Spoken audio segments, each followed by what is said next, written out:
During the month of September, we were on a roll with Lexus, starting with this 300h hybrid sedan. Another Lexus hybrid, the LC500H. Expensive, 108 grand. And the Lexus RCF V8. For October, we're going to be concentrating on the Toyota line. We already started the first week with the Toyota IA Yaris. So stay tuned this month if you're into Toyota products. In this video, we're going to be looking at the 2017 Toyota RAV Hybrid. For comparison purposes, we also drove the new Kia Niro Hybrid a few months ago. We'll have a link for that video after the Toyota test you're watching here. It's got the hybrid emblem on the side, so all your neighbors will know you're anxious to save the planet. Or cheap and don't want to spend money on gas. But I guess you couldn't be too cheap once you see the price tag. The base non-hybrid RAV runs around $25,000. The hybrid starts at $29,000. If you get all-wheel drive, like this one has, another emblem so all your neighbors will know you spent more. That tacks on a couple grand more. This particular unit was loaded up with everything, so let's just cut to the chase and I'll show you the price tag. Hope you're sitting down. Here you go, $36,872. Wow. The base RAV has a 4-cylinder engine putting out 176 horsepower, rated at 23 to 30 mpg in two-wheel drive. Or if it's an all-wheel drive like this, 22 to 28 mpg.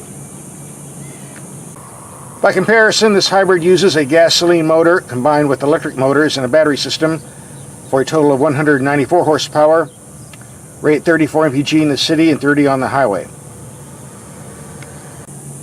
We're going to rack up around 300 miles and get the real city, highway, and combined mileage, so stay tuned. And like all of our videos, the first thing we do is take a vehicle out and test the headlights in the dark to see how they perform. So we'll do that right now. It's dark enough, so let's see how these headlights perform. Guess we'll have to turn them back on, won't we? Here we have the low beams on a wall 100 feet away. Very bright light, good elevation. High beams, definitely great. Here we have the brights on a building 300 feet away, as you can see. Definitely no complaints here. Go down to low beam. Actually reaches out rather well. I can say without any reservation, these are probably the best headlights I've ever used on an SUV. Lights up stuff half mile down the road, and even if we go to low beam, still does so. So, other manufacturers, if you're listening, buy a Toyota RAV, copy the headlights and put them on all the other vehicles on the planet, and we'll be happy buyers. Since the vehicle stopped moving, it's a good time to take a look in the cabin.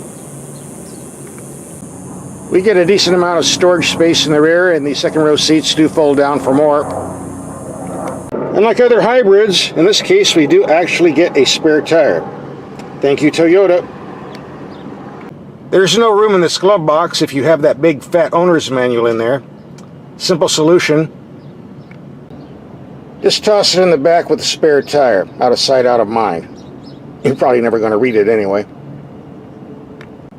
That's better. Now we have plenty of room. The climate control system is very easy to use. Just a couple knobs and buttons. The way it should be. A medium-sized console between the seats. Here's something you don't see very often. The large emergency brake handle next to the seat. Some people don't like that, some do. Most of the buttons in this vehicle are large, so you won't have a problem operating with gloves in the wintertime. The sun visors have a sliding tab to block out the sun from the side windows. Like so. Toyota's finally listening. A well-designed gauge cluster with lots of useful information popping up on the middle screen. The rocker panels under the door are narrow, so your legs aren't rubbing on the bodywork when you get in and out. The second row seating has enough room for 2 full-size adults. And the quality of materials isn't the fanciest I've seen, but more than adequate, and workmanship is excellent, as you expect from Toyota, especially at this price. I went through this cabin top to bottom, up and down, for 5 days trying to find something wrong, and I just have nothing to complain about. So it appears Toyota has finally perfected this vehicle about as good as they can, at least on the inside. So enough show and tell, let's do some driving.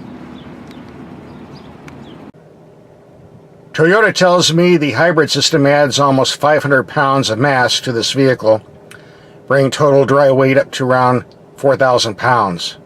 That's a lot. So you would expect maybe this to be kind of a dog from 0 to 60 miles per hour, but it's not. Actually, the electric motors have lots of torque on the bottom end, and when you press the gas pedal down, you get lots of acceleration, and in daily driving, I didn't notice any difference between this and the standard RAV. In fact, it's pretty peppy at low speeds. That's especially true if you put it in the sport mode, an unusual feature to have on a CVT transmission, but better to have it than not have it. So let's hit the gas and see what happens.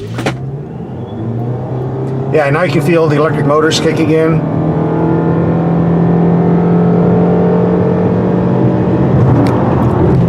More than adequate acceleration, considering the weight. And these brakes work just fine. This vehicle has a very comfortable ride on city streets and on freeway trips. So we really don't need to do the speed bump test, but we're here, so let's do it anyway. We're running around 25 to 30 miles per hour. Bump number 1, not bad. Here comes number 2. Number 3. And a big nasty one. Woo!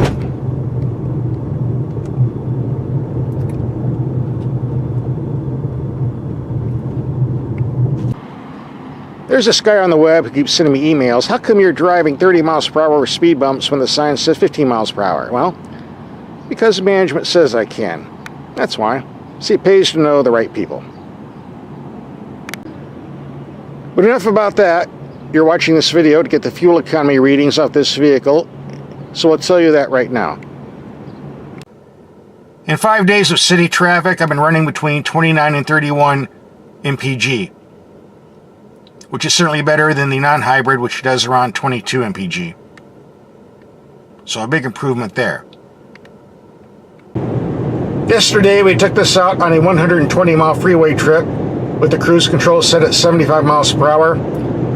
The computer showed 29 mpg compared to a non-hybrid that we took the same trip on last year at 27 mpg.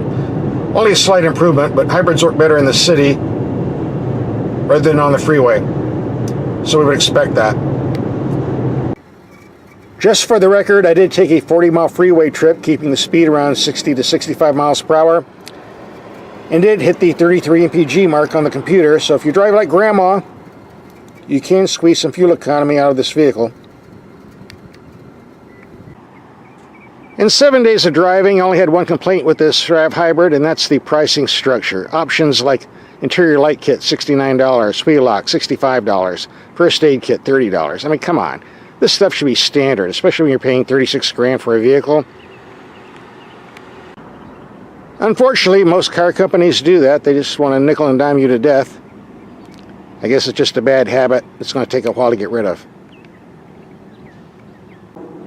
As far as the vehicle itself, I have no complaints because really there's nothing to complain about. I think Toyota's perfected this platform about as far as it's going to go. If you're looking for a compact SUV, the RAV is certainly top in its class. And there's certainly no dispute about the long-term reliability either. If you're in the market for a compact SUV, this is certainly worth a look.